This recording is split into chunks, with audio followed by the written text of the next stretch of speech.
નમસ્કાર મિત્રો, વિડીયોમાં તમારું સ્વાગત છે। જી હા મિત્રો, અત્યારે હાલ મોટા અને દુઃખદ સમાચાર સામે આવી રહ્યા છે। તો મિત્રો, સમાચારમાં વાત કરીએ તો પાટણમાં ગંભીર રોડ અકસ્માતની ઘટનાઓ સામે આવી છે। હારીજ ચાણસ્મા હાઈવે પર ગમખ્વાર અકસ્માત સર્જાયો છે। હાઈવે પર ગંભીર અકસ્માતના પગલે લોકોના ટોળે ઉમટી પડ્યા હતા। અકસ્માત એટલો ભયાનક હતો કે એક શખ્સનું ઘટના સ્થળે જ મોત નીપજ્યું હતું। જી હા મિત્રો, અત્યારે હાલ મોટા અને દુઃખદ સમાચાર સામે આવી રહ્યા છે।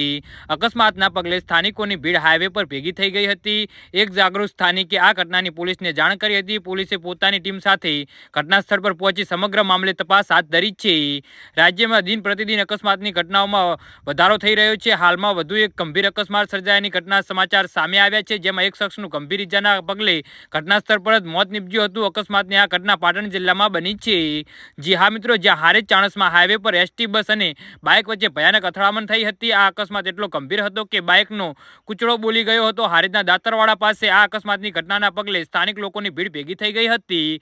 જી હા મિત્રો, અત્યારે હાલ મોટા સમાચાર સામે આવી રહ્યા છે। અકસ્માતમાં બાઇક પર સવાર 2 અજાણ્યા યુવાનોને મોત નીપજ્યા છે, જ્યારે એસટી બસ ચાલક અકસ્માત કરતા જ ફરાર થઈ ગયો હતો અને લોકોને અવરજવર માટે વધુ સુવિધા માટે મુખ્ય માર્ગો અને હાઈવે પરના માર્ગો વધુ સારા બનાવવામાં આવે છે, પરંતુ સારા માર્ગોના કારણે લોકો બેફાન વાહન હંકારવા લાગે છે। જી હા મિત્રો, તો આના વિશે તમારું શું કહેવું છે તો નીચે મારી કમેન્ટ બોક્સમાં જરૂરથી જણાવજો અને અમારી યુટ્યુબ ચેનલને સબસ્ક્રાઇબ કરવાની ભૂલતા નહીં।